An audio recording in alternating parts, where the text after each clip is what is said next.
Hello. And once again, a very warm welcome back to each one of you. Thank you so much for clicking on this video.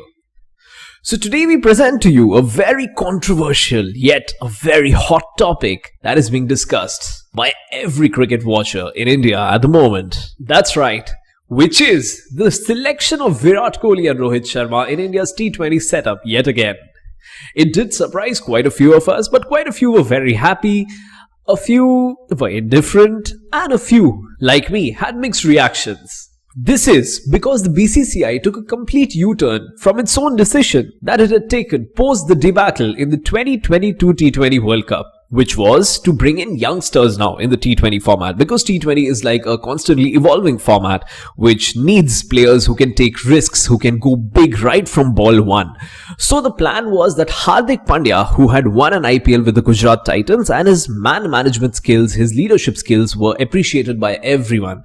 So he was to be the T20 captain, and Rohit and Virat were unofficially kind of retired or not up for selection in T20s from there on. Which is why the BCCI tried to build a young team, a young side. A lot of youngsters were given opportunities to play all the T20 series, and no T20 games saw Virat Kohli and Rohit Sharma in the 11. Precisely.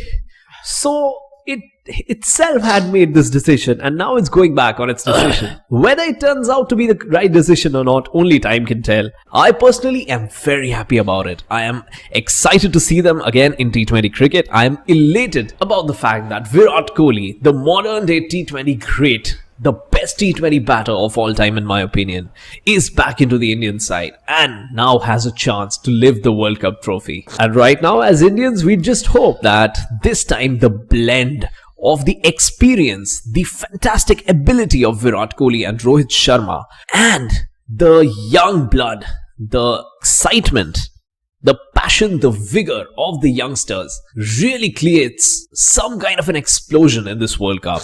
And India is able to not only compete but defeat the big sides, including world champs England, who really smashed us in the semi-final in 2022.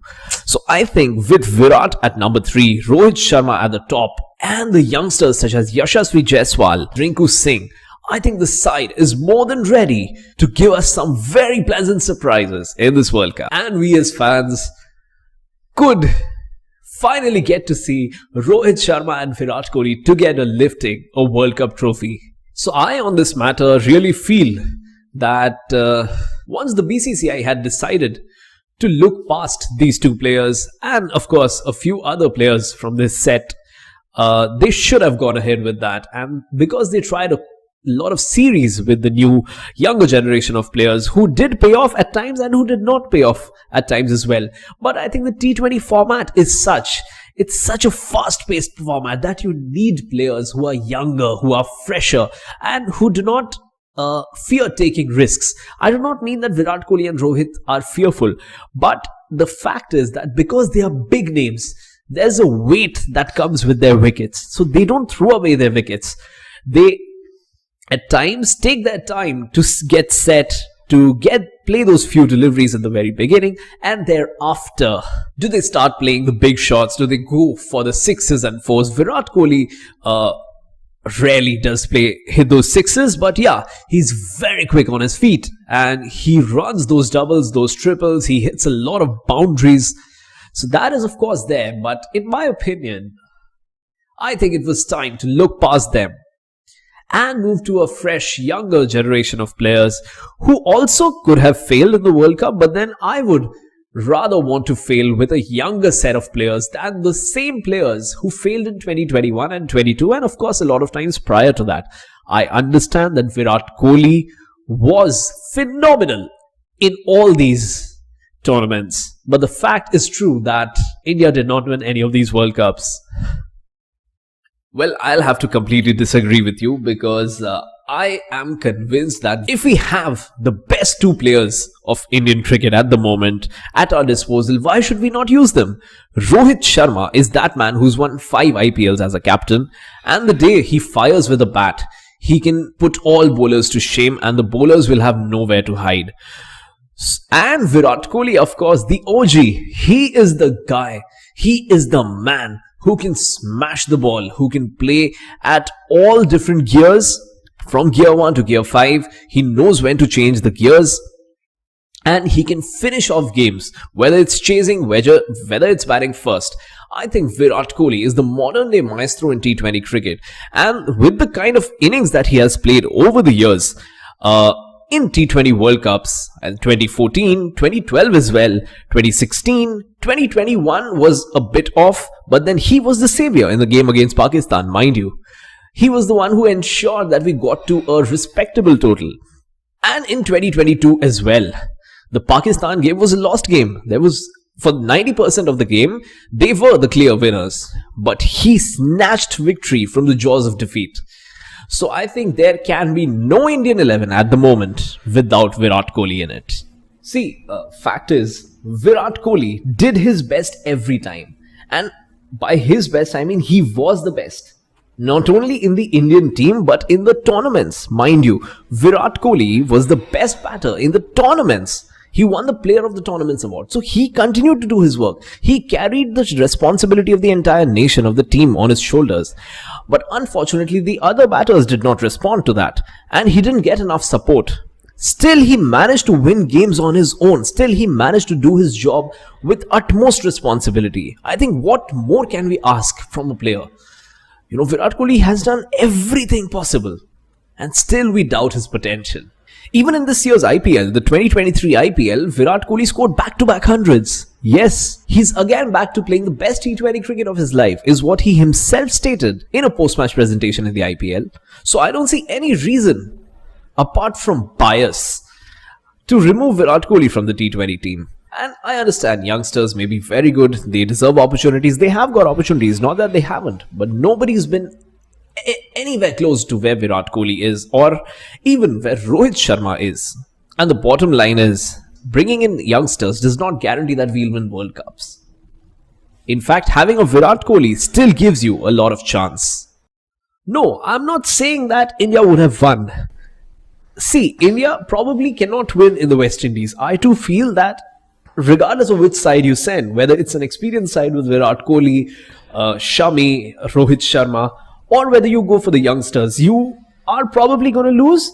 And even if you send the youngsters, which is Yashasvi Jaiswal, Tilak Varma, Rinku Singh, all these guys, you still are most likely going to fail in the pursuit of lifting the trophy. But the fact is that I would rather lose with a younger team, because that would at least give them the exposure of the World Cup. They would get to know what it feels like to play a World Cup, the kind of pressure it entails, the situations that they will face there, those circumstances they wouldn't have faced in the IPL or any domestic tournament, right? I understand IPL has international quality players, IPL has all kinds of situations, those tense situations, but the fact is that IPL is IPL, and playing for your country is playing for your country. A World Cup is a World Cup. So I would, and I've spoken about this a lot in the past as well, I would have really liked if Hardik Pandya were the captain, which of course wouldn't be possible because he's injured. So Surya Kumar Yadav or Jasprit Bumrah were available options. And I would have liked to open with Yashasvi Jaiswal and Ruturaj Gaikwad. Yes, to be honest, I wouldn't have opened with Shubman Gill. He would have been my third opener as a reserve in the side. At number 3, I would have had Surya Kumar Yadav. Number 4, Tilak Varma. Number 5, Captain Hardik Pandya. Number 6, Rinku Singh. Number 7, maybe a Shivam Dube or any spin bowling all-rounder, depending on the conditions in the West Indies, because at times there are slow wickets where spinners have a good role to play.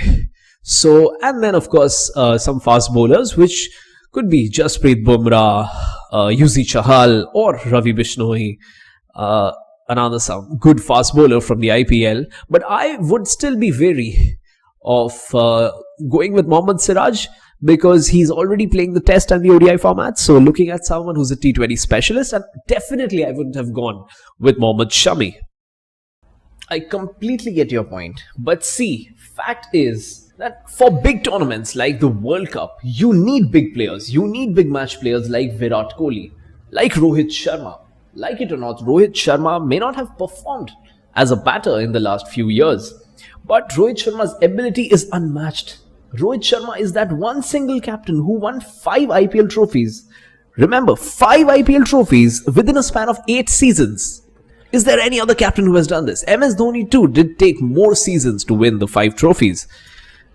It doesn't mean that MS Dhoni is better or worse than Rohit Sharma. We are not comparing. But the fact is that Rohit Sharma is the most successful IPL captain, in my opinion. And therefore, he should be leading the Indian side in this T20 World Cup. And Virat Kohli, I don't think that's even a conversation we should be having. Virat Kohli walks into any side he chooses to. Cool. I understand your perspective and there's nothing wrong with it. But my perspective is that in T20 cricket, in a country like us where the population is almost 150 crores.